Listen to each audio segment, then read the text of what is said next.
क्या आपने कभी सुना है कि एक बालक ने सूर्य को फल समझकर निगलने की कोशिश की?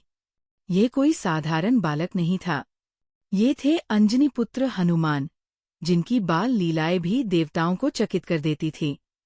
इस वीडियो में सुनिए वो रहस्यमयी और दिव्य कथा जब बाल हनुमान आकाश में उड़कर सूर्य को निगलने पहुंचे। जानिए क्यों उन्होंने ऐसा किया, इसका क्या असर पड़ा तीनों लोकों पर, और कैसे ब्रह्मा, इंद्र, वरुण, वायु और अन्य देवताओं को हस्तक्षेप करना पड़ा। ये केवल एक पौराणिक कथा नहीं, बल्कि भक्ति और शक्ति की सबसे सुंदर अभिव्यक्ति है। अंत तक जरूर देखें।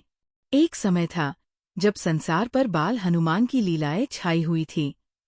ना उनका कोई भय था, ना कोई सीमा। उनके मन में था केवल जिज्ञासा, शक्ति और श्रीराम के प्रति प्रेम का बीज। आज हम आपको लेकर चलेंगे एक ऐसी अलौकिक कथा की ओर, जब बाल हनुमान ने सूर्यदेव को एक लाल आकाश फल समझकर निगलने की कोशिश की। क्या हुआ उस दिन? क्यों कांप उठा था पूरा ब्रह्मांड? अंजनी माता और केसरी के पुत्र बाल रूप में भी हनुमान जी की शक्तियां सीमाओं से परे थीं। उनकी बाल लीलाएं इतनी अद्भुत थी कि स्वयं देवताओं को हस्तक्षेप करना पड़ता था। वह निडर थे, निष्कलंक थे और साक्षात शिव के अंश से प्रकट हुए थे। एक दिन जब बाल हनुमान खेल रहे थे, उन्होंने देखा आकाश में एक बड़ा, चमकीला, लाल फल टंगा है। उन्हें वो फल अत्यंत आकर्षक लगा। वे भूख से व्याकुल थे और उन्होंने निश्चय किया, मैं उस फल को खाऊंगा। वह फल कोई और नहीं, स्वयं सूर्यदेव थे, अपने तेज से सजे हुए। बाल हनुमान ने ली एक ऊंची छलांग। वे तेजी से आकाश में उड़ने लगे, बादलों को चीरते हुए, वायु के वेग से भी तेज। उनकी आंखों में केवल एक लक्ष्य था, उस लाल फल को पाना।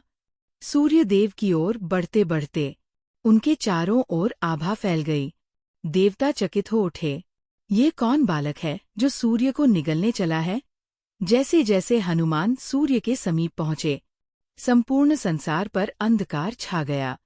पृथ्वी थरथराने लगी, वर्षा रुक गई, यज्ञ रुक गए, देवताओं के रथ थम गए। देवताओं ने ब्रह्मा जी से प्रार्थना की, इस बालक को रोकिए, वरना त्रिलोक में विनाश हो जाएगा। इंद्रदेव ने क्रोधित होकर अपने वज्र से हनुमान पर प्रहार कर दिया। वज्र उनके ठुड्डी पर लगा और बाल हनुमान पृथ्वी पर गिर पड़े। वायुदेव, जो हनुमान के पिता तुल्य थे, क्रोधित हो उठे। उन्होंने अपनी वायु को रोक लिया। त्रिलोक में प्राणवायु रुक गई, सब कुछ थम गया, न ध्वनि न जीवन। देवताओं को अपनी भूल का एहसास हुआ। ब्रह्मा जी ने बाल हनुमान को स्पर्श कर जीवन शक्ति दी और सभी देवताओं ने आशीर्वाद दिए।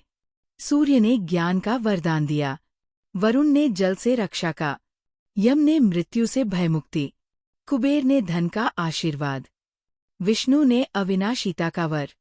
हनुमान बन गए अष्ट सिद्धि नव निधि के स्वामी। उस दिन के बाद सूर्यदेव भी उनके गुरु बने। हनुमान जी ने सूर्य से शास्त्र और नीतियां सीखी। उनकी शक्ति, भक्ति और विनम्रता का ये संगम उन्हें त्रिलोक में पूजनीय बना गया। हनुमान जी की ये लीला केवल चमत्कार नहीं, बल्कि ये हमें सिखाती है कि जिज्ञासा में भी भक्ति हो, शक्ति में भी विनम्रता हो और अहंकार में भी पश्चाताप की भावना हो। बाल हनुमान की ये कथा हमें ये भी दिखाती है कि जिसे श्रीराम का नाम प्रिय है, वह स्वयं देवताओं से बड़ा हो जाता है।